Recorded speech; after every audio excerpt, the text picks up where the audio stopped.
الحمد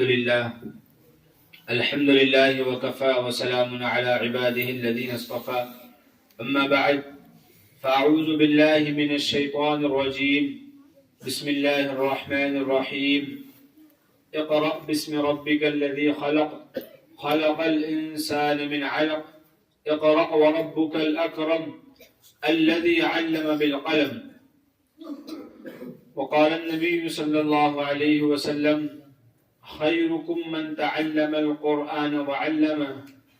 وقال في رواية أخرى ألا كلكم راع وكلكم مسؤول عن رعيته، أو كما قال النبي صلى الله عليه وسلم. دیا روشن ہوا غار سے اس کی عظمت کا، دیا روشن ہوا غار سے اس کی عظمت کا، یہ محراب حرم اور عرش کی زمینوں پہ لکھا ہے، اور سیاسی نفرت کی آگ اسے کیا بجھائے گی، یہ قرآن کاغذ پہ نہیں سینوں پہ لکھا ہے. قابل تکریم واجب الاحترام معزز محتشم علماء کرام، اسٹیج پر جلوہ افروز معزز مہمانان حضرات اور نوجوان بھائی سامعین، عزیز طلبہ، پردہ نشین، عزت مآب ہماری مائیں اور بہنیں، خواتین اسلام، ہم سب مل کر ایک مرتبہ درود پاک پڑھ لیں. اللهم صل على محمد وعلى آل محمد كما صليت على إبراهيم وعلى آل إبراهيم إنك حميد مجيد. اللهم بارك على محمد وعلى آل محمد كما باركت على إبراهيم وعلى آل إبراهيم إنك حميد مجيد.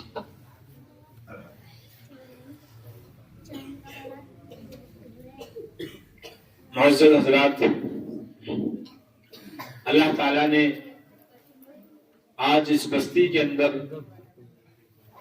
مکتب اور قرآن پاک کی نسبت پر ہم سب کو یہاں جمع فرمایا ہے، اور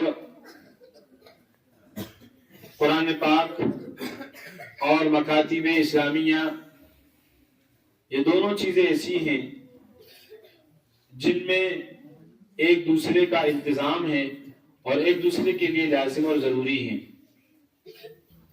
قرآن پاک تو اسلام کی روح ہے اور اللہ تعالیٰ کی ذات سے نکلا ہوا وہ کلام ہے جو مخلوق نہیں ہے، جو فانی نہیں ہے،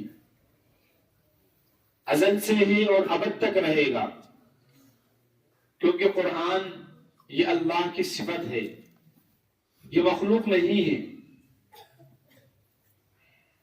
ہر چیز فنا ہو سکتی ہے، مخلوق سب فنا ہو جائے گی، لیکن قرآن ہمیشہ باقی رہے گا. اور اس قرآن پاک کا درس دینے والے، اس قرآن پاک کو لفظاً سبقاً سینوں میں بٹھانے والے، اس قرآن پاک کی آیات، اس کے حروف، اس کے کلمات کو سنوارنے والے اور اس قرآن پاک کو تجوید کی رعایت کے ساتھ سینوں میں، اذہان میں محفوظ کر دینے والے، یہ مکاتب اسلامیہ اسلام کے مضبوط اور محفوظ ترین قلعے ہیں. سامعین، یوں تو ہمارے سامنے کچھ بچے ہیں، کچھ بچیاں ہیں، اور کچھ طلباء نے قرآن پڑھ لیا، کچھ پڑھ رہے ہیں، لیکن حقیقت یہ ہے کہ یہ صرف بچے ہی نہیں ہیں، یہ آنے والی پوری نسل ہے، یہ ہمارا مستقبل ہے. اور جس مقام پر آج ہم کھڑے ہیں، کیا ہم میں سے کوئی گھر کا ذمہ دار ہے، کوئی خاندان کا ذمہ دار ہے، کوئی مسجد کا ذمہ دار ہے، کوئی کسی ادارے کا ذمہ دار ہے، یہاں تک کہ کوئی شخص کسی قوم کا سربراہ ہے؟ آنے والے کچھ سالوں کے بعد یہ جو آپ کو مکتب کے طلبہ نظر آ رہے ہیں، ہماری انہی جگہوں پر یہی طلبا، یہی بچے سرفراز ہوں گے. لہذا ان کو سنوارنا، ان کو بنانا اور ان کو نکھارنا، ان کے اندر دینی سمجھ پیدا کرنا، اسلامی تعلیم سے ان کو آراستہ اور بیراستہ کرنا اور ان کے دلوں کو قرآن کی محبت سے، اللہ کی عظمت سے، نبی کے عشق سے بھر دینا، یہ ہماری وقت کی سب سے بڑی ضرورت ہے. یاد رکھ لیجیے آپ اس کو. انسان کی بہت ساری ضرورتیں ہیں اور ہماری بہت ساری ضرورتیں ہیں. کھانا پینا ہماری ضرورت ہے، گھر مکان بنانا ہماری ضرورت ہے، گاڑی سواری کا انتظام کرنا یہ بھی ہماری ضرورت ہے، تعمیرات، مساجد، ادارے قائم کرنا یہ بھی ہماری ضرورت ہے. بہت ساری ہماری ضرورتیں ہو سکتی ہیں، لیکن ہماری سب سے اہم ضرورت اور ہماری زندگی کے مقاصد میں سے ایک اہم ترین مقصد ہے کہ ہم آنے والی نسل کو آنے والے وقت کے لیے تیار کر دیں، ان کو اس قابل بنا دیں کہ وہ وقت کیسا بھی رہے، فتنوں کا زمانہ ہو یا اس سے آگے بڑھ کر آزمائشوں کا دور ہو، وقت کروٹیں بدل جائے اور گھروں پر فتنے بارش کی طرح منڈلانے لگے اور کفر، استبداد، ظلم، ارتداد کی لہریں چلنے لگے.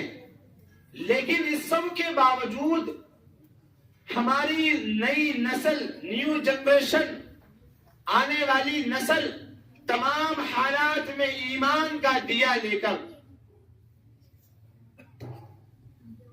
ایمان کی روشنی کو لے کر، قرآن کا پیغام لے کر مستقل آگے بڑھتی رہے. بھائیوں، یہ کوئی معمولی یا کوئی چھوٹی بات نہیں ہے. آپ اس پر ذرا غور کریں اور سمجھیں اس چیز کو. کیا کیا منصوبے نہیں ہیں، کیا کیا پلاننگیں نہیں ہیں، کیا کچھ نہیں کیا جا رہا، سب کچھ پلان کیا جا چکا ہے. نسلوں سے ایمان کو نکال دینا یہ کوئی آسان کام نہیں ہے. اس کے لیے اس کا ارادہ کرنے والوں نے بہت کچھ محنتیں کی ہیں. انہوں نے بھی اپنی نسل کو کھپایا ہے، جوانیوں کو اس چیز کے لیے لگایا ہے. لیکن یاد رکھ لیجئے، یہ اللہ کا پیغام ہے اور یہ قرآن اللہ کی ذات سے نکلا ہوا کلام ہے. یہ خاموش نہیں ہو سکتا، یہ چراغ بجھ نہیں سکتا. اس لیے کہ آج الحمدللہ مدارس اسلامیہ اور مکاتب دینیہ یہ ایسے امت کی حفاظت حصار ہیں، ایسے مضبوط ترین انتظام ہیں جو بچوں کے سینوں میں، چھوٹے چھوٹے بچوں کے دلوں میں اللہ کی عظمت پیدا کر رہے ہیں، نبی کا عشق پیدا کر رہے ہیں، قرآن کی محبت ان کی گھٹیوں میں ڈال رہے ہیں. لہذا مکاتب کو مضبوط بنانا، ان کو منظم کرنا، ان کو مفید سے مفید تر بنانا اور نافع سے انفع بنانا اور ان کو اور زیادہ کارآمد بنانا، یہ ہماری ضرورت ہے. بغیر کھانے کے انسان زندہ رہ سکتا ہے؟ رہ سکتا نہیں رہ سکتا؟ رہ سکتا ہے. بغیر مکان کے جھوپڑی پٹی میں انسان رہ سکتا ہے، زندگی بسر کر سکتا ہے. بغیر گاڑی کے مشقتوں کے ساتھ ہم زندگی گزار سکتے ہیں، پیدل چل سکتے ہیں، اللہ نے اتنی قوت دی ہے. لیکن بتلائیے بغیر ایمان کے ہم ایک سانس بھی زندہ رہ سکتے ہیں؟ نہیں رہ سکتے. اگر ہم نے آنے والی نسلوں کے ایمان کا، اسلام کا انتظام نہیں کیا تو ہم دیکھیں گے کہ ہماری آنکھوں کے سامنے ہماری نسلیں رنگ بدلیں گی، وہ ایمان کو خیر آباد کہتی ہوئی نظر آئے گی. اور یہ مشاہدہ ہے، یہ کوئی خطرہ نہیں ہے، یہ آنکھوں سے نظر آنے والی چیز ہے. آج سے تقریباً 30 سال 40 سال پہلے یا اس سے اور زیادہ عرصہ ہو سکتا ہے، حضرت مولانا سید ابو الحسن علی ندوی رحمت اللہ علیہ نے پھلت میں خطاب کیا تھا. اس خطاب میں آپ نے یہ ارشاد فرمایا تھا کہ میری نگاہیں جو دیکھ رہی ہیں کہ ارتداد کا خطرہ ہے، اور آپ نے فرمایا کہ میں اس سے زیادہ، اس سے کم لفظ کے استعمال پر تیار نہیں ہوں. یعنی انہوں نے بے دینی نہیں کہا، بے عملی یا بدعملی نہیں کہا، بلکہ براہ راست کہا ارتداد کا خطرہ. ارتداد کا مطلب ہوتا ہے دین سے پھر جانا، ایمان سے نکل جانا. وہ فرما رہے تھے کہ یہ تصور ہی نہیں بلکہ یہ ایسا تصور ہے جس میں تصویر بھی موجود ہے کہ اگر ہم نے ان نسل کے لیے انتظامات نہیں کیے اور ان کے دلوں کے اندر اللہ کی عظمت کو پیدا نہیں کیا تو ایک تصویر تو یہ ہے کہ یہ اسلام سے دور ہوں گے اور اس سے آگے بڑھ کر اسلام پر اعتراضات کرنے والے بن جائیں گے. اور آج ایسے لوگ موجود ہیں جن کو ایتھیسٹ کہا جاتا ہے، ملحد کہا جاتا ہے، جو کسی خدا کو نہیں مانتے، وہ بھی مسلمان گھروں میں ہیں. انہوں نے مسلمان گھروں کے اندر جنم لیا ہے، ان کا نام اسلامی نام پر ہے، مسلمانوں کے نام پر ہے، لیکن وہ تعلیم، وہ تربیت، وہ اصلاح جو ہونا چاہیے تھی وہ نہیں ہو پائی. دیکھیے الفاظ کا ردا دینا یہ الگ چیز ہے، یہ بھی مفید ہے، لیکن ایمان کو بچانے کے لیے اور نسلوں کو ایمان کا داعی بنانے کے لیے ان کے ذہنوں کی تربیت، اسلامی تربیت کرنا ضروری ہے. جی بہت ضروری ہے. خاص طور پر لڑکیاں، اب آنے والا وقت اپڈیٹڈ ہے اور دوسری طرف فتنوں کی الغار ہے اور فتنے اور بڑھتے جائیں گے. اور یہ ہم نہیں کہہ رہے، ہمارے پیارے آقا جناب محمد رسول اللہ صلی اللہ علیہ وسلم نے ارشاد فرمایا یاتی علی الناس زمان، کہ لوگوں پر ایک زمانہ ایسا آئے گا الصابر فیہ علی دینہ کالقابض علی الجمر، کہ دین پر جمنا ایسا مشکل ہوگا جیسا کہ انگاروں پر کھڑے ہونا. اور ایک روایت میں تو اللہ کے نبی صلی اللہ علیہ وسلم مدینہ سے باہر پہاڑ پر کھڑے ہوئے اور آپ نے مدینہ کے گھروں کو دیکھ کر ارشاد فرمایا میں تمہارے گھروں کو دیکھ رہا ہوں، انی ارا خلال بیوتکم الفتن، کہ تمہارے گھروں میں فتنوں کو اس طرح سے داخل ہوتے ہوئے دیکھ رہا ہوں جس طرح سے بارش کے قطرے، یعنی ایک کے بعد ایک، ایک کے بعد ایک. اور ایک روایت میں فرمایا کہ فتنے جب آنا شروع ہوں گے تو جس طریقے سے تسبیح کے دانے بکھرتے ہیں، دھاگا ٹوٹ جانے کے بعد ایک کے بعد ایک لڑی ٹوٹ جاتی ہے اور سارے کے سارے دانے بکھر کر زمین پر آ جاتے ہیں، اس طرح فتنے تمہارے درمیان میں واقع ہوں گے. فتنے نہیں ہے کیا؟ آج ہمارے سامنے کون سا فتنہ نہیں ہے؟ عریانیت الگ فتنہ ہے، بے حیائی الگ فتنہ ہے، جدیدیت الگ فتنہ ہے، دہریت الگ فتنہ ہے، اور قادیانیت اپنا نیا روپ لے کر الگ سے کھڑی ہے، اور شکیلیت الگ سے اپنے انتظامات کے ساتھ میدان میں موجود ہے. اور اس طرح سے بے شمار فتنے جو ایمان کے لیے چیلنج ہیں، ایمان کے لیے خطرہ ہے، وہ سب ہمارے سامنے ہیں. اگر ہمیں لگتا ہے کہ ہم تو مطمئن ہیں، کچھ بھی نہیں ہے، تو یہ ایسا ہی ہے جیسا کہ ریگستان میں جب طوفان آتا ہے پوری زمین کو اکھیڑ دیتا ہے، درختوں کو ختم کر دیتا ہے، وہاں کی ریت مٹی سب کو اڑا لے جاتا ہے. ایسے وقت میں اگر کوئی شتر مرغ اپنی گردن کو ریت کے ڈھیر میں ڈال دے اور یوں کہیں کہ سب چنگا ہے، سب ٹھیک ہے، یہاں کوئی ہوا طوفان کچھ بھی نہیں ہے، تو بتلائیے یہ اس کی خام خیالی ہے یا نہیں؟ اس کا کچا خیال ہے یہ، جبکہ سارے جنگل میں طوفان آ چکا ہے. اسی طرح سے آج فتنے ہمارے دروازوں پر آ چکے ہیں، ہمارے گھروں تک پہنچ چکے ہیں. ہمارے درمیان بھی ایسے لوگ موجود ہیں جن کو اسلامی احکامات پر اعتراضات ہو رہے ہیں. یہ جو بچے ہیں مستقبل کے، جن کو ہم پڑھانا چاہتے ہیں، ہم چاہتے ہیں کہ یہ وقت کے ڈاکٹر بن جائیں، اعلیٰ درجے کے انجینئر بن جائیں، وکیل بن جائیں، لائر بن جائیں. اور جب وہ اس منزل تک پہنچتے ہیں تو دماغ اور عقلیں اس حد تک پہنچ جاتی ہیں کہ ان کو اسلام اور اسلامی نظریات پرانے خیالات لگنے لگتے ہیں. قربانی کے احکامات پر اعتراضات، نمازوں پر اعتراضات، حج پر اعتراضات، زکوٰۃ کو ٹیکس سمجھنے لگتے ہیں، شراب کو جائز اور سود کو کاروبار سمجھنے لگتے ہیں۔ جی ہاں، اگر یہ چیزیں ابھی بڑے شہروں میں ہیں تو وہ وقت دور نہیں کہ یا تو ہماری نسل وہاں جا کر اس چیز کو لائے گی یا وہ خود بھی اتنے یہاں آ جائیں گی۔ آج انٹرنیٹ کے ذریعے سے ساری دنیا کفے دستی کی طرح ہو گئی، جیسے آپ کے ہاتھ کی ہتھیلی یہ آپ کے سامنے ہے، ایسے ہی انٹرنیٹ کے واسطے سے ساری دنیا آپ کے سامنے ہے۔ اس کے فائدے بھی ہیں لیکن اس کے نقصانات بھی ہیں۔ کون کیا کہہ رہا ہے آپ کو حیرت ہوگی۔ ایک فتنہ ہے، اس فتنے کا نام ہے فتنہ گوہر شاہی۔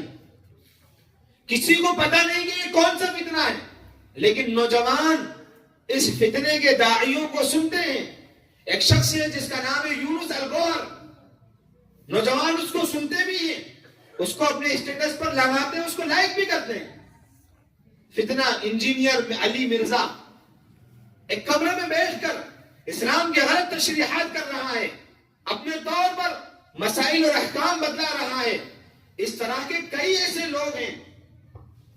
ہمارے نوجوان نسل سمجھتی ہے کہ ماشاءاللہ داڑھی ہے چہرے پر، عمامہ ہے، دستار ہے، اسلامی حلیہ ہے، یہ جو فرما رہے ہیں صحیح ہے۔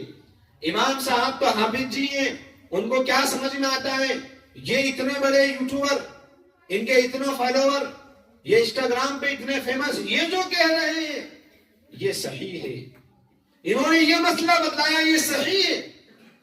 وہ ایمان والے نہیں، وہ خود تو کافر اور مرتد ہیں، لیکن وہ دوسروں کے ایمان کو بھی سلب کرنے کی کوششوں میں لگے ہوئے۔ دیکھیں میرے بھائی، میں صاف بات آپ سے کہتا ہوں، میں کوئی خیالی بات نہیں کر رہا ہوں، یہ سب حقیقت ہے۔ مسئلہ یہ ہے کہ ہماری چھوٹی چھوٹی بستیاں ہیں، چھوٹے چھوٹے علاقے ہیں جو اتنے طور پر کنیکٹڈ نہیں ہے بڑے علاقوں سے، تو ہمیں لگتا ہے کہ سب ٹھیک ہے۔ چھوٹے چھوٹے گاؤں میں وہ واقعات پیش آئے ہیں جہاں مسلم بچیوں نے ایمان کو چھوڑ دیا، اور بڑے شہروں میں تو تعداد ہی نہیں شمار کی جا سکتی، سینکڑوں کی تعداد میں۔ وجہ کیا بنا؟ اس کی وجہ کیا بنی؟ انٹرنیٹ اور اس کی دوستی، عشق مجازی۔ جب اللہ کی محبت دل میں ہوگی تو اللہ کے دشمن کی محبت دل میں نہیں آ سکتی۔ ایک جگہ میں دو چیزیں نہیں ہو سکتی۔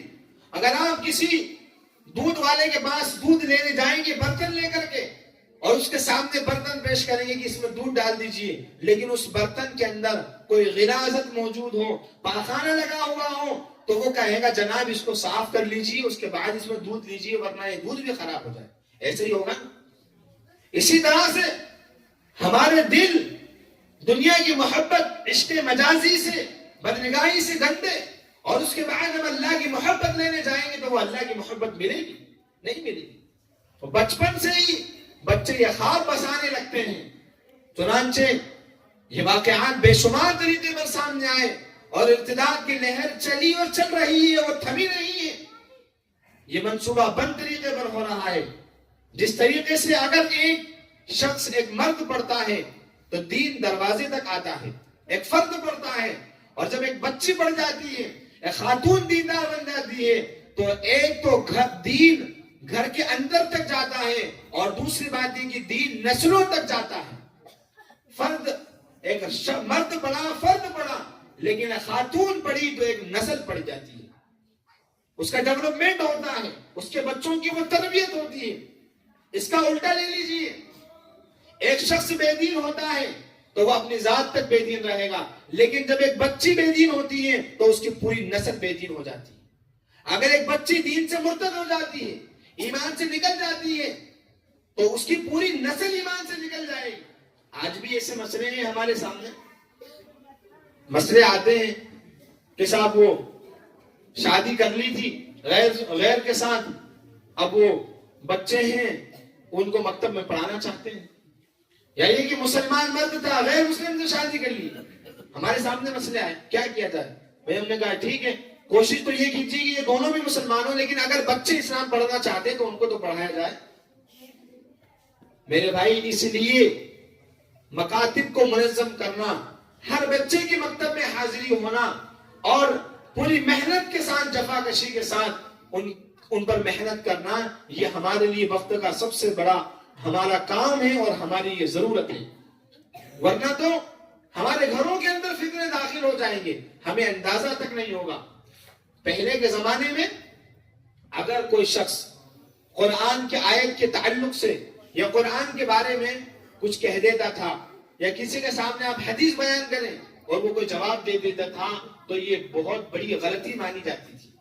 یہاں تک کہ حضرت عبداللہ ابن عمر رضی اللہ تعالیٰ نے ایک مرتبہ اپنے بیٹے کے سامنے ایک حدیث بتلائی اور ان کے بیٹے نے ایک رائے پیش کی تھی, تو آپ نے فرمایا تھا کہ میں اللہ کے نبی کی حدیث بتلاتا ہوں اور تم اس کے سامنے اپنی رائے پیش کرتے ہو. پوری زندگی بات نہیں کی اپنے بیٹے سے, صرف اس بات کی ناراضگی کی وجہ سے. لیکن آج آپ قرآن کی آیتیں بتلائیں گے, سامنے والا اپنی عقل کی باتیں بتلائے گا. آپ حدیثیں بتلائیں گے, وہ اپنی سمجھ بتلائے گا. میری سمجھ تو یہ تھوڑا سا ایسا ہو جانا چاہیے تھا. لوگ کہتے صاحب ہم تو لبرل ہیں, ذرا نرم رویہ ہونا چاہیے. جی ہاں, اخلاق میں نرم بن جائیے, ماں باپ کے لیے نرم بن جائیے, دوست کے لیے نرم بن جائیے, ماں کے لیے نرم بن جائیے, لیکن عقیدے میں تو مضبوطی چاہیے. عقیدہ تو مضبوطی کا نام ہے, دل کی پختگی کا نام ہے. اور آج امت عقائد کے اعتبار سے کمزور ہو چکی ہے, عقیدے میں پختگی نہیں ہے. اسکول میں بچے جا رہے ہیں, نصاب پڑھ رہے ہیں, بہت سارے خیالات سامنے آ رہے ہیں. بچے سمجھتے ہیں اللہ بھی فائدہ دیتا ہے, سورج بھی فائدہ دیتا ہے, اس کو بھی سجدہ کرتے ہیں, اس کے سامنے بھی ہاتھ جوڑ لی جائیں.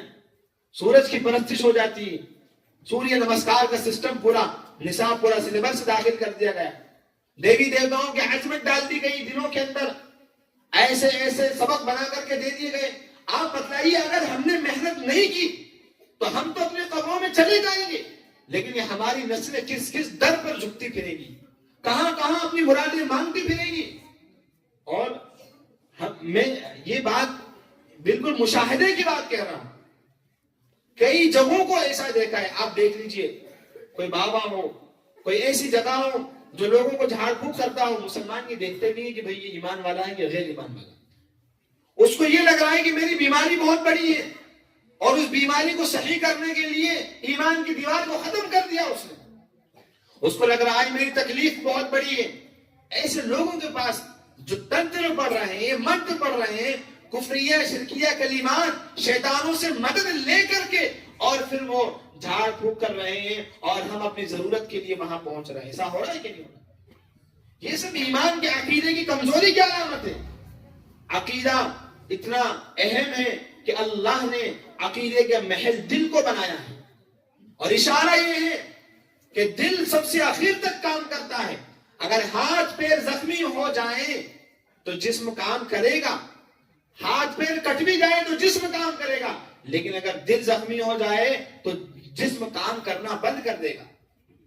اسی طریقے سے اگر عقیدے میں کمزوری آ جائے تو ایمان متسلسل ہو جائے گا, ایمان اس کا رخصت ہو جائے گا. ابھی حال ہی میں ایک مسئلہ سامنے آیا, انہوں نے یہ بات رکھی کہ صاحب ایک مرتبہ ان سے کہا تھا کہ پریشانیاں ہیں تو قرآن پاک پڑھ لیجیے یا سورہ بقرہ پڑھوا لیجیے. ادھر سے جواب آیا میں نہیں مانتا ان سب چیزوں کو, اور یہ سب اور بھی کچھ باتیں کہی. مسئلہ کیا بنے گا, جواب کیا آئے گا؟ جواب یہ ہے کہ جناب ایمان سے خارج ہو چکے ہیں, نکاح ٹوٹ چکا ہے. اگر قرآن کی کسی آیت کا یا قرآن کا کوئی انکار کر دے, کہ میں مانتے ہی نہیں ان کو, توہین کر دے, تو وہ ایمان میں شامل نہیں ہوگا, ایمان والوں کی سب سے خارج ہو جائے گا. دین کی چھوٹی سی بات کا مذاق اڑا لے, داڑھی کا مذاق اڑا دے, استہزاء نماز کا مذاق اڑا دے, انسان ایمان سے نکل جائے گا. بغیر وضو کے نماز پڑھنا جائز نہیں ہے, لیکن اگر کسی نے بغیر وضو کے نماز پڑھنے کو حلال سمجھا تو یہ بندہ ایمان سے نکل جائے گا, یہ قرآن کا منکر ہو گیا. جو چیزیں اللہ نے حلال کی ہیں نصوص قطعیہ سے, جن کی حلت یعنی جن کا حلال ہونا ثابت ہے, ان کو حرام سمجھ لے, یا جو چیزیں اللہ نے حرام قرار دی ہیں ان کو حلال سمجھ لے, آدمی ایمان سے خارج ہو جائے گا. یقینی بات ہے. مثال کے طور پر سود لینا, بیاج لینا حرام ہے, چاہے ساری دنیا میں پھیل گیا, چاہے دنیا کا ایک ایک بچہ اس کے اندر مبتلا ہو جائے, سر سے لے کر پیر تک مبتلا ہو جائے. لیکن اللہ نے قرآن میں کہا نا احل اللہ البیع وحرم الربا, اللہ نے کاروبار کو حلال کیا ہے اور سود کو حرام کیا ہے. لہذا ساری دنیا اس میں لپت ہو جائے یہ حرام ہی رہے گا. اگر کوئی یہ کام کرتا ہے تو وہ گناہ کبیرہ کا مرتکب ہے. لیکن اگر کوئی اس کو حلال سمجھ لیتا ہے اور اس کے حلال ہونے پر دلیل دینے لگتا ہے یا دل سے اس کو جائز سمجھے گا تو وہ شخص قرآن کی آیت کا منکر ہوگا اور وہ ایمان سے خارج مانا جائے گا. میرے بھائی یوں دیکھنے کو یہ مکتب ہے, لیکن میں پھر بار بار یہی آپ کو کہنا چاہتا ہوں کہ ہمیں یہ سمجھنا ہے کہ ایک تو ہماری نسل کے عقائد درست ہوں, عقائد صحیح ہوں اور قوی ہوں. دو باتیں ضروری ہیں. عقیدہ صحیح ہونا چاہیے اور عقیدہ پختہ ہونا چاہیے. کاروبار میں نقصان ہو جائے, بیماری بڑھ جائے, انسان دنیا سے چلا جائے, لیکن ایمان سے سمجھوتا نہیں. اللہ کے نبی صلی اللہ علیہ وسلم نے اپنے ایک صحابی غالباً حضرت معاذ رضی اللہ تعالیٰ عنہ کی روایت میں وہ فرماتے ہیں اوصانی خلیلی, مجھے میرے خلیل نے 10 باتوں کی وصیت فرمائی اور پہلی بات کی وصیت یہ فرمائی لا تشرک باللہ شیئا وَإِن قُتِلْتَ أَوْ حُرِّقْتَ فِي النَّارِ, اللہ کے ساتھ کسی چیز کو شریک مت کرنا, چاہے تجھے آگ میں جلا دیا جائے, چاہے تیرے ٹکڑے کر دیے جائے. اتنا مضبوط عقیدہ. لیکن تھوڑے بہت نفع کے لیے, کاروبار کے لیے کامن ہو گئے, ہاتھوں میں کڑے آ گئے کچھ دنوں کے بعد, اور کئی جگہوں پر کاروبار کی برکت اس کے لیے اپنے آپ کو بچانے کے لیے ماتھے پر نشان لگا لیا. یہ سب کمزوری ہے. اللہ تعالیٰ ان مکاتب کو سلامت رکھے. دیکھیے ایک ہے مدارس اور ایک ہے مکاتب. مدارس میں اعلیٰ تعلیم دی جاتی ہے اور مدارس میں امت کا 1 یا 1.5% طبقہ پہنچتا ہے, بہت معمولی طبقہ ہے. لیکن مکتب ایسی چیز ہے جو ہر گھر سے براہ راست جڑا ہوتا ہے.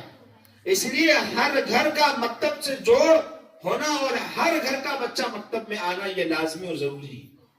اس لیے باقاعدہ مکتب کے نصابوں کے اندر عقائد کو الگ سے شامل کیا گیا, عقائد کے سوال و جواب کو یاد کرایا جاتا ہے. اس لیے میرے بھائی ہمیں قرآن کا دامن پکڑنا ہے اور اللہ کے اس کلام کو مضبوطی سے تھامنا ہے, اپنی زندگیوں میں اس کو داخل کرنا ہے. یہ اللہ کا ایسا کلام ہے کہ اس کے معانی اگر ایمان والا پڑھ لے تو اس کا تو ایمان بڑھ جائے گا, الفاظ سے ایمان بڑھ جائے گا. لیکن اگر کوئی غیر ایمان والا بھی اس کو حقیقت اور انصاف کی نگاہ سے پڑھ لے تو وہ بھی ایمان میں داخل ہو جائے گا. اس کے الفاظ میں ہی یہ تاثیر ہے. مکاتب میں قرآن ہی کو تو درست کرایا جاتا ہے. ابھی طلباء نے آپ کے سامنے قرآن پڑھا, اللہ کے بارگاہ میں حمد پیش کی, نبی کے بارے میں نعت پیش کی, اسلامی معلومات پیش کی. جی قرآن کے الفاظ ایسے ہیں جن کے بارے میں اللہ نے خود ارشاد فرمایا ہم نے اس کو نازل کیا اور ہم ہی اس کی حفاظت کرنے والی ہیں. اس سلسلے میں ایک واقعہ ذہن میں آیا. خلیفہ ہارون رشید کے زمانے میں علماء کرام جمع ہوتے تھے اور ایک علمی مجلس لگتی تھی. علمی موضوعات پر بحث ہوتی, کافی علماء کرام جمع ہوتے, بات چیت ہوتی. ایک مرتبہ اس مجلس میں ایک یہودی شخص بھی شامل ہوا اور اس نے بھی بہت سی باتیں کی, اپنا مکالمہ پیش کیا, جو تحریر تھی اس کو پیش کیا. جب مجلس ختم ہو گئی خلیفہ ہارون رشید نے اس کو بلایا اور کہا دیکھنے سے لگتے ہو کہ مسلمان نہیں ہو. اس نے کہا میں مسلمان نہیں ہوں, یہودی ہوں. تو بات تو تم نے بڑی اچھی پیش کی تھی. پھر دعوت دی کہ تم مسلمان ہو جاؤ تو بہت اچھی بات ہے. تو کہا نہیں میں مسلمان نہیں ہونا چاہتا. خیر وہ بندہ چلا گیا. جب وہ چلا گیا اگلے سال پھر وہ آیا. سال میں ایک مرتبہ مجلس ہوتی اور اس مرتبہ مجلس میں اس بندے نے قرآن سے حدیث سے مسائل پر زبردست دلائل پیش کیے اور بہترین علمی مکالمہ پیش کیا. خوب بحث میں حصہ لیا اور مجلس کے ختم ہونے کے بعد پھر ہارون رشید نے بلایا, پھر ملاقات کی تو پتا چلا کہ یہ بندہ اب ایمان والا ہو چکا ہے. اس سے کہا کہ جب میں نے دعوت دی تھی تب تو تم مسلمان نہیں ہوئے تھے، اب کیسے مسلمان ہو گئے؟ اس نے کہا میرے ایمان لانے کا سبب ایک واقعہ بنا، وہ یہ کہ جب میں یہاں سے گیا تو میں نے دیکھا کہ تورات بھی اللہ نے نازل کی، انجیل اللہ نے نازل کی، زبور اللہ نے نازل کی، لیکن ان کی حفاظت کا ذمہ اللہ نے نہیں لیا۔ تو اور قرآن بھی اللہ نے نازل کیا، لیکن اس کی حفاظت کی ذمہ داری اللہ نے لی۔ وہ کہنے لگا کہ میں خطاط ہوں، یعنی ایک رائٹر ہوں، میری بہت اچھی رائٹنگ ہے اور میں کتابیں لکھتا ہوں اور میں فروخت کرتا ہوں۔ میں نے تورات کے نسخے لکھے اور لوگوں میں جا کر بیچے، لوگوں نے خرید کر رکھ لی۔ انجیل کے نسخے لکھے، لوگوں میں پیش کیے، انہوں نے رکھ لیے۔ زبور کے نسخے لکھے، یعنی باقاعدہ لکھی پوری لکھ کر کے پیش، اور کہا کہ میں نے اس میں تبدیلیاں بھی کر دی تھی، لوگوں کو دے دی اور لوگوں نے رکھ لی۔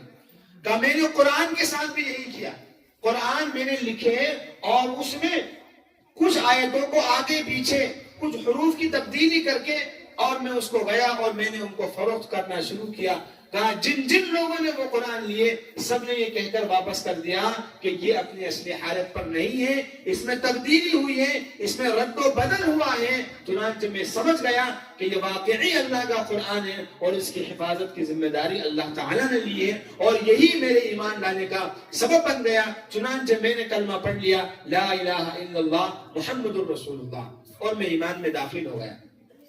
تو ایسی کتابیں ہمارے ہر طالب علم کو قرآن پاک تجوید کے ساتھ اچھی طریقے سے یاد ہو، اسلامی معلومات ہوں، اور اس کے ساتھ ساتھ ہم معاشرے کی اصلاح کی فکر کریں۔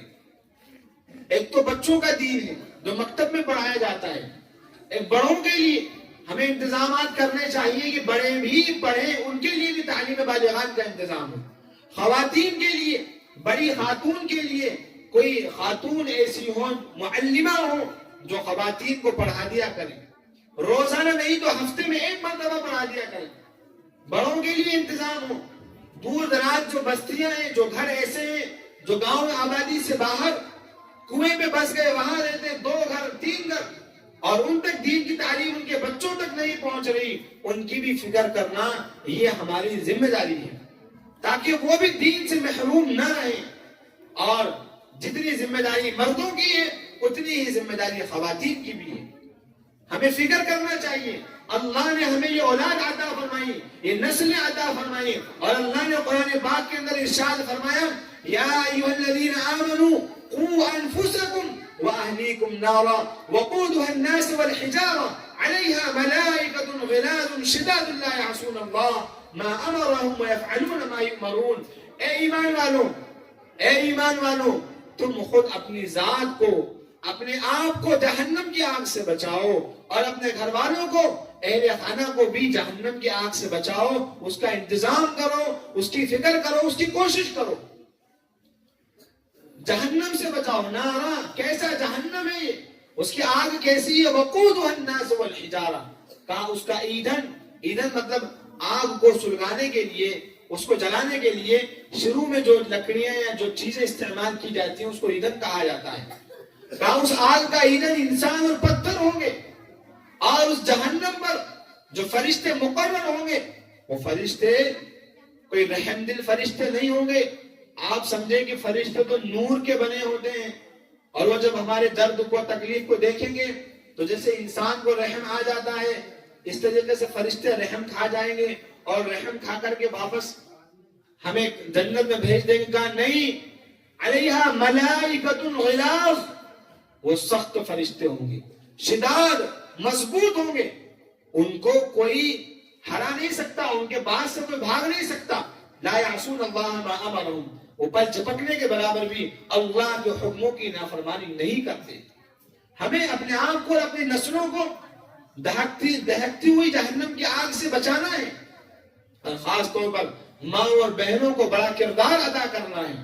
جی، اگر خاتون چاہ لے، ایک عورت چاہ لے کہ مجھے اپنے گھر کو دیندار بنانا ہے تو اس کو کوئی نہیں روک سکتا، اور ایسا نہیں ہے کہ صرف مردوں نے دین کی خدمت کی ہے یا مرد ہی اس میدان میں آگے بڑھے ہیں، خواتین کو بھی اللہ تعالیٰ نے وہ موقع دیا، اور ان میں بھی ایسی بڑی بڑی عالمہ، ولیہ اور فاضلہ پیدا ہوئی ہیں جنہوں نے دین کی بڑی خدمت کی ہے۔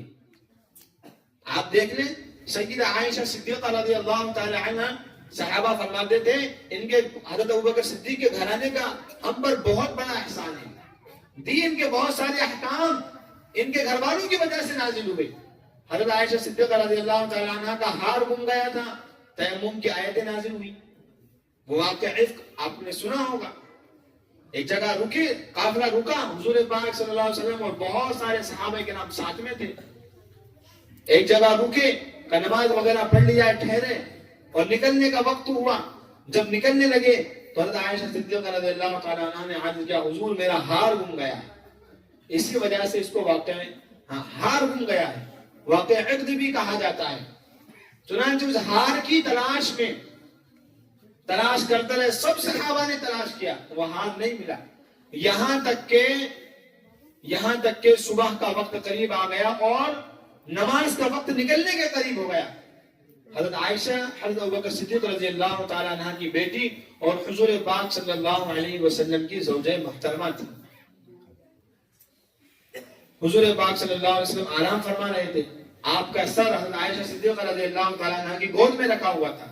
ادھر سے ابوبکر صدیق رضی اللہ تعالی عنہ غصہ کر رہے تھے اور حضرت عائشہ کو انگلیوں سے مار رہے تھے، کہہ رہے تھے کہ تیری وجہ سے یہ سب کام ہوئے، سب کو پریشانی میں ڈال دیا، اور اب نماز کا وقت ہونے والا ہے، سب کی نمازیں قضا ہوں گی۔ اور حضرت عائشہ رضی اللہ تعالی عنہ برداشت کر رہی تھی، لیکن برداشت کرتے کرتے آپ کا ایک آنسو حضور کے چہرے پر گر گیا، آپ کی نیند کھل گئی، اور پھر آپ نے وحی سنائی کہ اللہ تعالیٰ نے یہ آیت نازل فرمائی ہے کہ نماز کا وقت ہو رہا ہو، پانی نہیں مل رہا ہو، اور پانی کی تلاش کے باوجود پانی نہ ملے تو فرمایا آپ تیمم کر لیا کیجیے۔ ان کے صدقے میں یہ اللہ تعالیٰ نے تیمم کی آیت نازل فرما دی، اور جب ان پر تہمت لگی، الزام لگا، تو اللہ تعالیٰ نے سورہ نور کے اندر ان کی برات کے لیے آیت نازل فرما دی۔ خیر، مجھے یہ عرض کرنا ہے کہ یہ وہ خاتون ہیں جن کی وجہ سے دین کا ایک بہت بڑا حصہ امت کو ملا ہے۔ صحابہ فرمایا کرتے تھے کہ آپ کی وجہ سے ہمیں دین کے مسائل معلوم ہوتے ہیں، اور آدھا اسلام، آدھا ایمان، اسلام کے آدھے احکام تمام صحابہ نے سیکھے، تو اکیلے آدھے دین کے احکام حضرت عائشہ صدیقہ رضی اللہ تعالیٰ عنہ سے معلوم کیے جاتے تھے۔ حضرت عبداللہ ابن عباس اور بڑے بڑے صحابہ ان سے مسائل معلوم کیا کرتے تھے پردے میں رہ کر کے، ان کے سوال و جواب سے امت کو بڑی رہنمائی ملی۔ مثال کے طور پر روایت کے اندر آتا ہے، ایک مرتبہ اللہ کے نبی صلی اللہ علیہ وسلم نے ارشاد فرمایا، اگر کسی کو اللہ تعالیٰ اولاد دے اور بچپن میں اس کا انتقال ہو جائے، تو نبی نے ارشاد فرمایا اگر کسی کے 3 بچوں کا بچپن میں انتقال ہو جائے گا تو اللہ تعالیٰ ان 3 بچوں کی وجہ سے اس کے ماں باپ کو جہنم سے روک دیں گے اور ان کو اللہ تعالیٰ جنت عطا فرما دیں گے۔ یہ حدیث میں بیان کیا گیا، اور واقعہ یہی ہے۔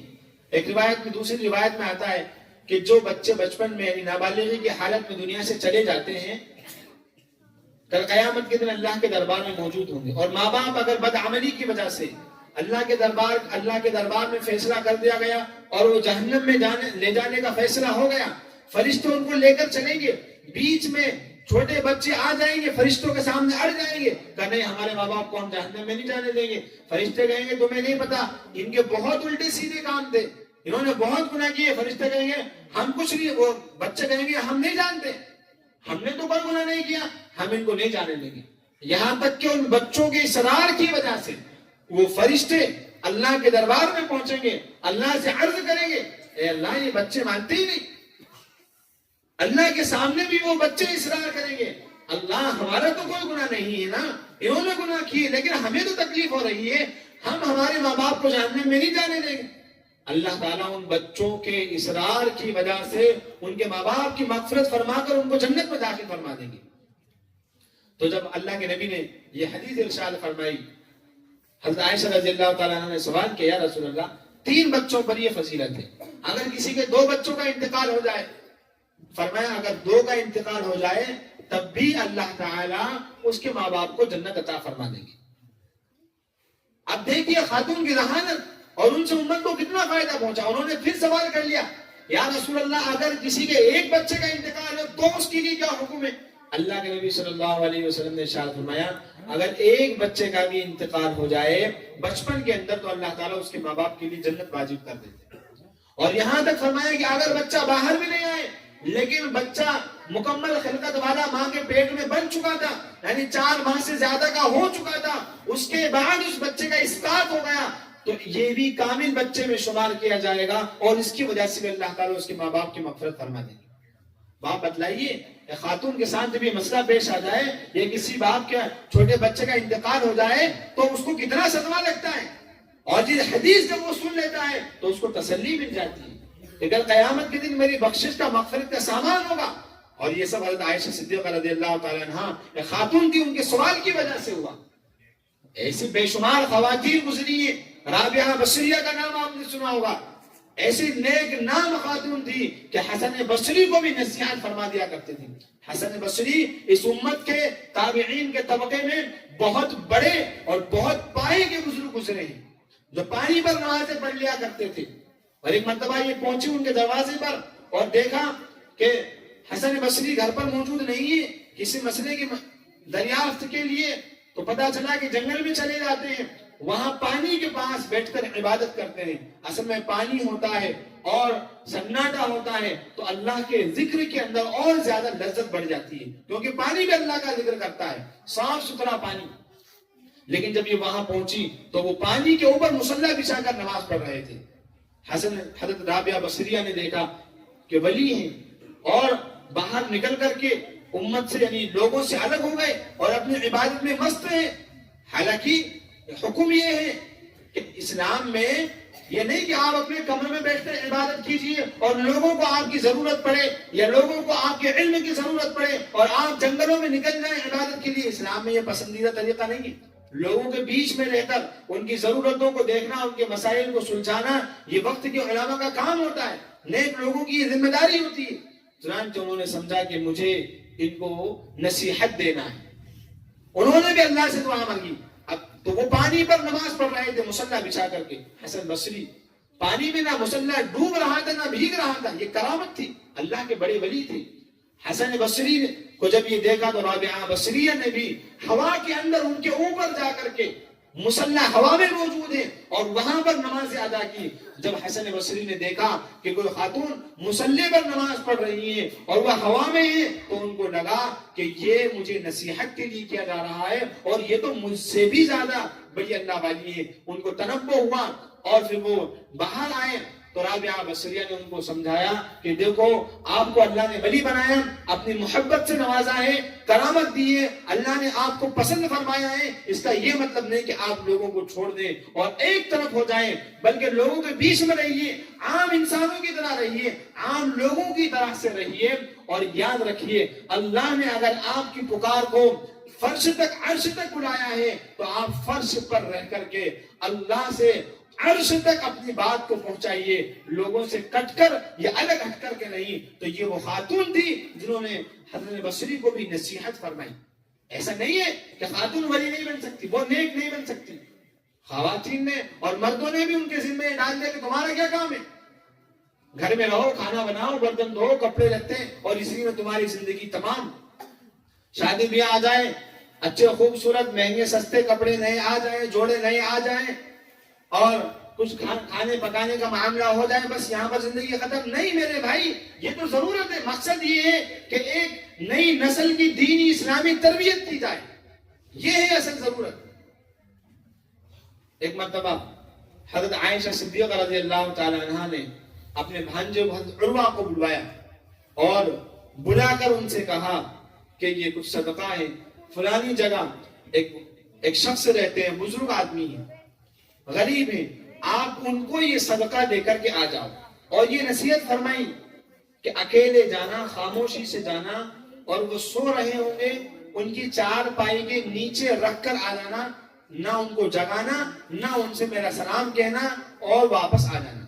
وہ فوراً گئے اور یہ کام کر کے آ گئے، اور جب واپس آئے تو آنے کے بعد پوچھا حضرت عائشہ رضی اللہ تعالی عنہ سے کہ تب تو میں نے آپ کا حکم فوراً مانا، اگر میں تاخیر کرتا تو گنہگار ہوتا، اب میں نے کام پورا کر لیا۔ اب میرے دل میں ایک سوال ہے کہ آپ نے ان سے سلام کا بھی نہیں بولا، آپ نے سلام بھی نہیں پہنچایا، حضرت عائشہ صدیقہ کو ایک خاتون کی سمجھداری، ہم یہی سمجھانا چاہتے ہیں ہماری ماں اور بہنوں کو۔ انہوں نے فرمایا حضرت عائشہ صدیقہ رضی اللہ تعالی عنہا نے کہ اگر میں ان سے سلام کا بھی کہتی یا سلام نہیں بھی کہتی اور میں یہ کہتی کہ ان کو جگا کر دے کر آنا، تو اگرچہ وہ غریب ہیں لیکن غریب کی بھی ایک عزت ہوتی ہے، اس کا بھی دل ہوتا ہے۔ وہ اگر تم سے سامان لیتے تو ان کا ہاتھ نیچے ہوتا، تمہارا ہاتھ اوپر ہوتا، اور ایک غریب کی بھی عزت بہت بڑی عزت ہے۔ مجھے یہ بھی برداشت نہیں کہ ان کے دل میں یہ خیال آئے لہذا ان کی ضرورت کا سامان وہاں رکھ دیا، وہ اٹھیں گے ان کو ان کا سامان مل جائے گا۔ ایسا اخلاص، ایسے سبق آموز نصیحتیں اللہ تعالیٰ نے خواتین کو بڑی ذمہ داریاں عطا فرمائی۔ یہ چاہیں تو پورے گھر کا ماحول، معاشرے کا ماحول دیندار بنا سکتی ہیں۔ 4 باتیں اللہ کے نبی صلی اللہ علیہ وسلم نے خواتین کے بارے میں ارشاد فرمائی۔ جو عورت 4 کام کر لے گی، فرمایا جنت کے جس دروازے سے چاہے وہ جنت میں داخل ہو سکتی ہے۔ حدیث میں اللہ کے رسول صلی اللہ علیہ وسلم ارشاد فرماتے ہیں اذا صلت المرأة خمسها وصامت شهرها واطاعت بعلها وحصنت فرجها دخلت الجنة من اي ابواب شاءت۔ کہ عورت 5 وقت کی نماز ادا کر لے، 5 وقت کی نماز ادا کرنا خواتین کے لیے، ماں اور بہنوں کے لیے مشکل نہیں ہے۔ 5 وقت کی نماز ادا کر لے اور رمضان المبارک کے روزے رکھ لے، سال میں 1 مرتبہ، بہت آسان ہے۔ اور تیسری بات ارشاد فرمائی اپنے شوہر کی فرمانبرداری کر لے، اس کی بات مانے، اس کے حکم کے آگے اپنا حکم نہ چلائے۔ اور چوتھی بات پردے کا خیال رکھے، عزت کی حفاظت کرے، اپنی عزت کی حفاظت کر لے۔ 4 کام جو عورت کرنے کی، فرمایا جنت کے جس دروازے سے بھی وہ جانا چاہے گی جنت میں جا سکتی ہے، کوئی فرشتہ اس کو روک نہیں سکتا۔ اللہ تعالیٰ ان 4 عمل کی وجہ سے اس کو جنت میں داخلہ عطا فرما دے گی۔ کتنی بڑی بات ہے۔ ہمیں چاہیے کہ ہم اپنے گھر کے اندر اپنی بچیوں کو، بیٹیوں کو، اپنی بہوؤں کو یہ کام سکھائیں، بتلائیں۔ آج کل تو معاملات یہ ہیں کہ خاتون اگر عمر والی ہو گئی وہ ساس بن گئی، اور اس کی بیوی، اس کی بہو آ گئی تو وہ بہو ہو گئی۔ اب ساری عمر بھر ان دونوں کے مسئلے چلتے رہیں گے، کبھی یہ کبھی لڑائی جھگڑا کرے گی، کبھی وہ لڑائی جھگڑا کرے گی۔ پھر درانی آ گئی، جٹھانی آ گئی، ان کے آپس میں چیل گوئیاں، ایک چلی گئی اس کی برائی، دوسری آ گئی اس کی برائی، اسی میں زندگی تمام ہو جاتی ہے میرے بھائی۔ یہ کتنی بڑی بات ہے۔ یہ تو چھوٹی سی بات ہو گئی، سارا معاملہ الٹا ہو گیا۔ بیٹی رخصت ہوتی ہے تو اسے اخلاق نہیں سکھائے جاتے، اسے سسرال کے آداب نہیں سکھائے جاتے، بلکہ اس کو چالاکیاں اور ہوشیاری بتلائی جاتی ہے۔ ایسے جواب دینا اور بالکل مت ماننا، اور کوئی بات ہو جائے فوراً لگا دینا، اور ہم ہے نا اتنا بڑا پریوار ہے۔ اس طریقے سے جب وہ وہاں پہنچتی ہے تو نہ وہ خود سکون میں رہتی ہے اور نہ یہ سکون میں رہتے ہیں۔ ہونا یہ چاہیے بیٹی کو بھی نصیحت کی جائے، آپ بیٹا ہم سے زیادہ حق آج کے بعد آپ پر ان کا ہے۔ اللہ کے نبی صلی اللہ علیہ وسلم نے ارشاد فرمایا، حدیث ہے، ایک مرد پر سب سے زیادہ حق اس کی ماں کا ہوتا ہے، اور ایک عورت پر سب سے زیادہ حق اس کے شوہر کا ہوتا ہے۔ عورت پر ماں سے زیادہ بھی زیادہ حق اس کے شوہر کا ہوتا ہے۔ یہ تعلیم کہاں دی جاتی ہے؟ دوسری طرف بیٹے کی بیوی آئی ہے، وہ بہو ہے، تو بہو نہیں، وہ بیٹی ہوتی ہے، اس کو بیٹی کا مقام دیا جائے، اس کی غلطیوں پر محبت کے ساتھ روک ٹوک کی جائے، اصلاح کی جائے بہترین جذبے کے ساتھ۔ لیکن یہاں مسائل شروع ہو جاتے ہیں، اور آج کل ان جھگڑوں کو اور ہوا دینے کے لیے ٹی وی سیریل چل رہے ہیں، ایسی سیریز بنائی جا رہی ہیں جس میں باقاعدہ ان جھگڑوں کو پروموٹ کیا جاتا ہے۔ خاندان تباہ ہو رہے ہیں۔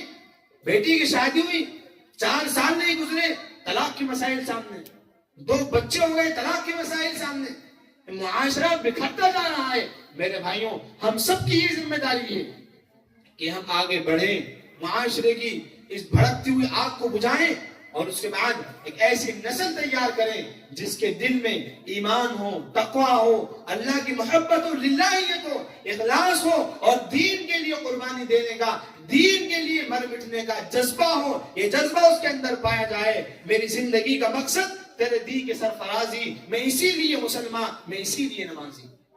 آج کہاں ہیں ایسے لوگ؟ ماؤں کو بھی یہ ذمہ داری نبھانا ہے, والدین کو بھی یہ ذمہ داری نبھانا ہے. اگر ہم نے یہ ذمہ داری نہیں نبھائی, کل قیامت کے دن حشر کا میدان ہوگا, اللہ سوال کریں گے جنت کے پھول تمہاری گود میں دے دیے تھے, ہنستے مسکراتے چمکتے چہروں والے بچے تمہارے سامنے تھے, کیا حق ادا کیا؟ صرف یہی کھانا پینا اوڑھنا, گھر مکان گاڑی پلاٹ زمین, یہی ساری زندگی ہو گئی. بچے نے گھر میں کبھی آخرت کا تذکرہ نہیں سنا, کبھی حضرت عیسیٰ, یحییٰ, یوسف, مریم, ان اللہ کے نیک بندوں کا تذکرہ نہیں سنا, قرآن کی تلاوت نہیں سنی, چاچا بابا کے جھگڑے, زمینوں کے جھگڑے, گاڑیوں کے تذکرے, یہی سب زندگی بھر سے چلتے رہے, تو بڑے ہو کر کے اگر آپ اس سے کہیں گے نماز پڑھ, تو وہ کہے گا کہ میں نے کبھی نماز زندگی میں نہ آپ کو دیکھا, نہ میں نے نماز کا ذکر گھر میں سنا, میں کیوں نماز پڑھوں؟ یہی تو ہو رہا ہے. ہمارے یہاں تو یہ تعلیم دی گئی, بچہ پیدا ہو جائے ایک دن کا بھی نہ ہو, اس کے کپڑوں کا انتظام کر کے فوراً اس کے کان میں اذان پڑھی جائے, اقامت کہی جائے. بھئی بچہ ہے کیا سمجھے گا, ایک دن کا بھی نہیں ہے, لیکن حکم کیا دیا گیا, سیدھے کان میں اذان پڑھو اور بائیں کان میں اقامت کہو, تاکہ سب سے پہلی آواز اس کے کانوں میں اذان کی پڑے, اللہ کا لفظ اس کے دماغ میں بیٹھ جائے. آج کل حالات یہ ہیں کہ بڑے بڑے بچے ہو گئے, 20 سال کے 25 سال کے شادیاں ہو گئی, ان سے کہو کہ آپ عربی کے اندر اللہ کا نام لکھ دیجئے, پوچھیں گے کیسے لکھنا ہے, اللہ کیسے لکھنا ہے, ہندی میں لکھ دیں گے, انگریزی میں لکھ سکتے ہیں, اردو میں لکھنے کے لیے, عربی میں اللہ کا نام لکھنے کے لیے وہ سوچیں گے کیسے اللہ کا نام لکھا جائے. بتلائیے, ہے نا یہ سب ہماری تربیت کی کمی ہے. دونوں طرف, ایک طرف استاد محنت کرے, دوسری طرف ماں باپ محنت کرے, تیسری طرف گھر کا ماحول ایسا ہو جس سے بچوں کو اسلامی غذا ملے, اور آگے بڑھ کر وہ حلال کمائی پر اکتفا کریں, اپنے خواہشات کو پورا کرنے کے لیے, ضرورتوں کو پوری کرنے کے لیے حرام کی طرف نہ بڑھیں. حلال کے بارے میں اللہ تعالیٰ نے حکم دیا قرآن میں, یا ایھا الرسل کلوا من الطیبات واعملوا صالحا, اے رسولوں کی جماعت, رسولوں سے کہا جا رہا ہے, اے رسولوں تم بھی صرف حلال کھاؤ, حلال کھاؤ. یا ایھا الرسل کلوا من الطیبات, آپ حلال روزی کھاؤ, پاکیزہ روزی کھاؤ. اب حال یہ ہے کہ پورا گھرانہ اس میں مبتلا ہے, حلال اور حرام کی تمیز نہیں, جہاں سے چاہیں جیسا چاہے بس ہمارے پاس پیسہ آ جائے. ایک بات تو آپ یہ یاد رکھ لیجئے, لکھ لیجئے اس کو, روپیہ پیسہ کسی پریشانی کا حل نہیں ہے. کیا زیادہ پیسے والے بیمار نہیں ہوتے؟ کیا بڑے مالداروں کو موت نہیں آتی؟ آپ بتائیے, کیا بڑے پیسے والے سکون میں ہیں؟ نہیں. آپ وہ مجھے واقعہ یاد آیا, اس بادشاہ کے بارے میں آپ نے سنا ہوگا. ایک بادشاہ تھا, بادشاہ مطلب اس طرح نہیں جس پورا ملک جس کے قبضے میں, اکیلا بادشاہ, اس کا وزیر بھی تھا. اس کو ضرورت پڑ گئی, وہ بیمار ہو رہا تھا, حکیم کو بلایا, باہر سے بہت ماہر حکیم آئے, اور انہوں نے ایک نسخہ لکھا اور لکھ کر وہ چلے گئے. بعد میں جب دیکھا وزیر نے کہ بہت زبردست دوا لکھی ہوگی, جب دیکھا تو پتا چلا کہ اس کے اندر لکھا تھا کہ بادشاہ سلامت کو کسی ایسے شخص کا کرتا پہنا دیا جائے جس کی زندگی میں بہت سکون ہو. کیا لکھا اس میں؟ بادشاہ سلامت کو ایسے شخص کا کرتا پہنا دیا جائے جو بہت سکون والا بندہ ہو, ایک دم سکون میں. تو جب یہ بات محل کے جو ارکان تھے, ارکان مملکت, ان کے درمیان میں آئی کہ بھئی بادشاہ کے لیے یہ دوا تجویز کی گئی ہے, کیا کرنا چاہیے, تو سب نے سوچا کہ بھئی یہ وزیر ہیں, سب انہی کے پاس سب سے زیادہ مال ہے, سب سے بڑا عہدہ بھی انہی کے پاس ہے, یہ سب سے زیادہ سکون میں ہوں گے. ان سے کہا چلیے جائیے جناب آپ کو کرتا دے دیجیے. انہوں نے کہا بھئی یہ بات تو صحیح ہے کہ میرے پاس مال دولت زمین سب کچھ بہت ہے, بہت بڑا پاور ہے, لیکن دیکھو ایمانداری کا معاملہ میں بے وفائی اور غداری نہیں کر سکتا, میری زندگی میں سکون نہیں ہے, میرا کرتا مطلب سب کچھ لے لو, جو چاہیے وہ لے لو. پھر بات آگے بڑھی, فلانے وزیر کے پاس دیکھا جائے, فوجی کے پاس, فوجی افسر کے پاس, سب منع کرتے کہ بھئی دیکھو یہ بادشاہ کا معاملہ ہے, ہم بے ایمانی نہیں کر سکتے, غداری نہیں کر سکتے, صاف سیدھی سی بات ہے, ہماری زندگی میں سکون نہیں. معاملہ آگے بڑھتا گیا, کوئی بھی شخص بڑے لوگوں میں ایسا نہیں ملا جو پورا پرسکون والا ہو. یہاں تک کہ وہ تلاش کرتے کرتے ایک ندی, بلکہ ایک ندی ٹائپ تالاب ٹائپ تھا, اس کے کنارے پر پہنچے, وہاں دیکھا کہ ایک بڑے میاں ہیں اور وہ بالٹی بھر بھر کے ڈال پہ جا رہے ہیں پانی, اور بہت مستی میں ہیں, کچھ گا رہے ہیں, کچھ پڑھ رہے ہیں اکیلے, اور دھوتی باندھی ہوئی ہے, کچھ بھی نہیں ہے بدن پر. انہوں نے دیکھا کہ یہ بندہ بڑا خوش لگتا ہے اور یہ بڑا سکون والا ہے. ان کے پاس گئے, جناب کیا کرتے ہو؟ کہا مزدوری کر لیتا ہوں. کہا مزدوری وغیرہ سب چھوڑو, لاٹری لگنے والی تمہاری, بالکل بادشاہ کے ساتھ اعزازی سواری آپ کو دی جائے گی, پورا خیال رکھا جائے گا, سب کچھ کیا جائے گا. اس نے بولا بھائی بتاؤ مسئلہ کیا ہے؟ کہا ایک کام کر دو, آپ کا کرتا دے دو, آپ ہمیں بہت خوش نظر آتے ہو. کہا میں بالکل الحمدللہ بہت خوش ہوں, بالکل صحیح سلامت ہوں. کہا ایک کام کرو, آپ کا کرتا دے دو, ہمارے بادشاہ کی بیماری آپ کے کرتے سے دور ہو جائے گی. اس نے کہا بھائی یہ بات تو صحیح ہے کہ میں خوش ہوں, بہترین ہوں, اچھا ہوں, تندرست ہوں, پرسکون ہوں, لیکن میرے پاس کرتا ہی نہیں ہے, میں تو بغیر کرتے کی زندگی گزار رہا ہوں. اب سکون ملا تو کہاں ملا؟ جس کے پاس کرتا ہی نہیں تھا, کپڑے ہی نہیں تھے. اس لیے اللہ والے فرماتے ہیں مال ضرورت پوری کرنے کا ذریعہ ہے, لیکن اس سے حاجتیں یا دلی اطمینان نہیں مل سکتا. آج حالات یہ, بس اس کے بعد انشاءاللہ بات ختم کریں گے, وقت زیادہ ہو رہا ہے. حالات یہ ہے میرے بھائی کہ جو ضرورتیں تھی ان کو تو ہم نے چھوڑ دیا, خواہشات کو ضرورت بنا لیا, سہولتوں کو ضرورت بنا لیا. ضرورت وہ ہوتی ہے جس کے بغیر کام نہ چلے. ضرورت کسے کہتے ہیں؟ جس کے بغیر کام نہ چلے. مثال کے طور پر گھر نہیں ہے تو اب دھوپ سے بچنے کے لیے, پانی سے بچنے کے لیے تھوڑا بہت انتظام چاہیے. گھر بنا ہوا ہے, پلاسٹر نہیں ہے تو پلاسٹر کرنا یہ ضرورت نہیں, یہ تو سہولت ہے. تو جب پیسے آ جائیں تب کر لیجیے, سودی قرض لینے کی کیا ضرورت ہے اس پر؟ یہ بھی سب ہو گیا. اب پنکھا موجود ہے لیکن کولر کی ضرورت ہے, تو یہ نہ تو ضرورت ہے, یہ نہ سہولت ہے, بلکہ یہ تو آسائش ہے. یعنی ایکسٹرا سکون چاہیے, ایکسٹرا ہمیں اور سہولت چاہیے. اس سے آگے بڑھ کر اے سی کا زمانہ آ گیا, اور آگے بڑھ کر گھر مکان سب ہو گیا. اب اس پر بہترین رنگ و روغن چاہیے, قمقمے چاہیے, لائٹیں چاہیے. تو یہ تو آسائش ہے. آسائش مطلب دکھاوا. تو اس کے بارے میں تو حکم یہ ہے کہ اگر آپ کے پاس مال موجود ہے ضرورت سے زائد, تب آپ اس کو خرچ کر سکتے ہیں, وہ بھی اس وقت جبکہ آپ کی نیت دکھلاوے کی نہ ہو. آج کل حالات بالکل بگڑ گئے میرے بھائیوں, ایمان ہمارے دلوں تک نہیں پہنچ رہا ہے. ہم سب کو مل کر کے اللہ کے رسی کو مضبوطی سے پکڑنا ہوگا, اللہ کا نیک بندہ بننا ہوگا, اللہ والوں سے تعلقات قائم کرنا ہوں گے, مسجدوں سے اپنے رشتے مضبوط کرنا ہوں گے. ورنہ تو اللہ کے نبی صلی اللہ علیہ وسلم نے ارشاد فرمایا بادروا بالاعمال فتنا كقطع الليل المظلم يصبح الرجل مؤمنا ويمسي كافرا ويصبح مؤمنا ويمسي مؤمنا ويصبح كافرا يبيع دينه بعرض من الدنيا. فرمایا نیک اعمال کرو ورنہ ایسے ایسے فتنے آئیں گے جیسے رات کی تاریکیاں ہوتی ہیں, انسان ان فتنوں سے بہت مشکل سے نکل پائے گا. حالات اتنے نازک ہو جائیں گے. اللہ کے نبی نے ارشاد فرمایا کہ انسان صبح کو تو مسلمان ہوگا, شام ہوتے ہوتے اس کا عقیدہ بدل جائے گا اور وہ ایمان والوں کے صف سے باہر نکل جائے گا, یعنی مرتد ہو جائے گا, ملحد ہو جائے گا, کافر ہو جائے گا. شام کو تو مسلمان ہوگا, صبح ہوتے ہوتے وہ ایمان سے نکل جائے گا. کیوں ہوگا؟ یبیع دینہ بعرض من الدنیا, چھوٹے سے دنیا کے لیے, چھوٹی سی دنیا کے لیے اپنے دین کو بیچ دے گا.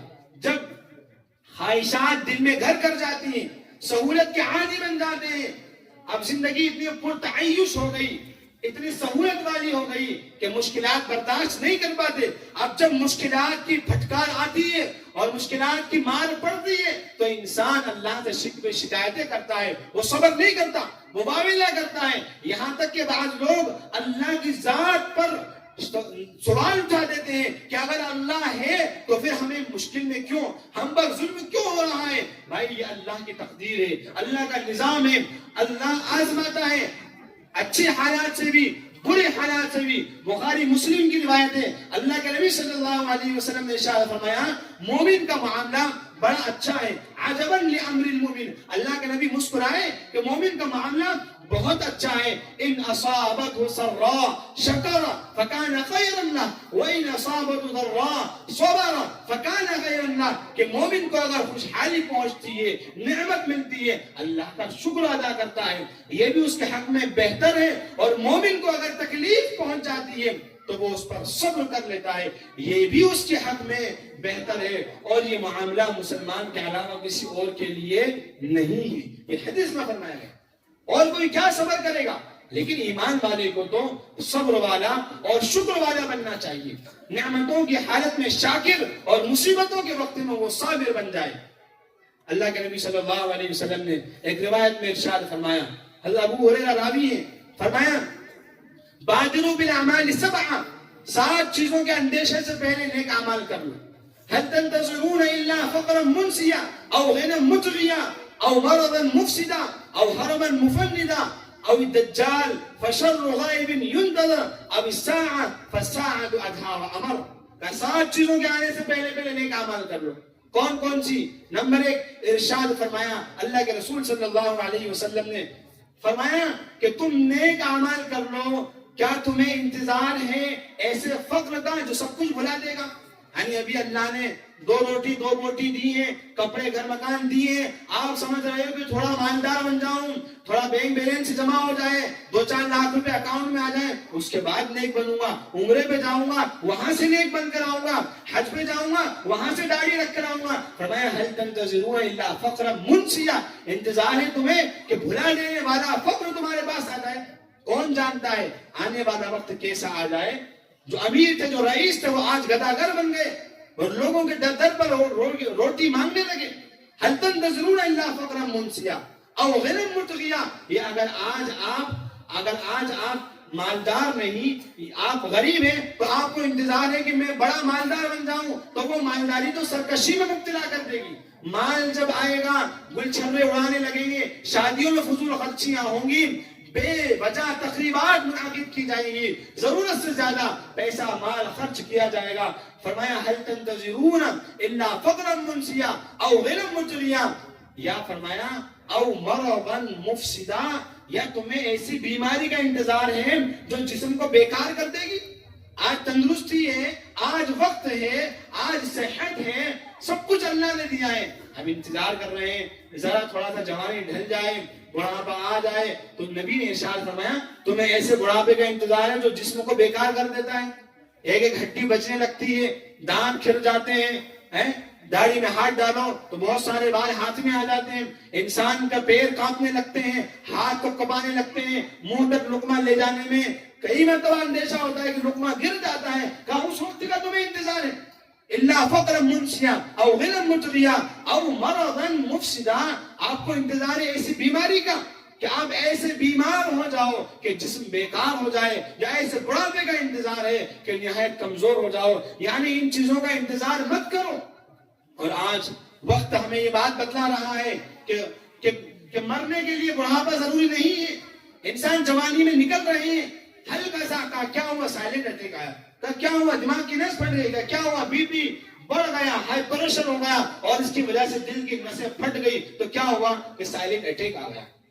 اس طرح سے انسان جا رہا ہے، ہمیں کس بات کا انتظار ہے؟ اللہ کے نبی صلی اللہ علیہ وسلم کی باتوں میں کتنی جامعیت اور کتنی معنویت ہے، اور فرمایا کیا انتظار ہے؟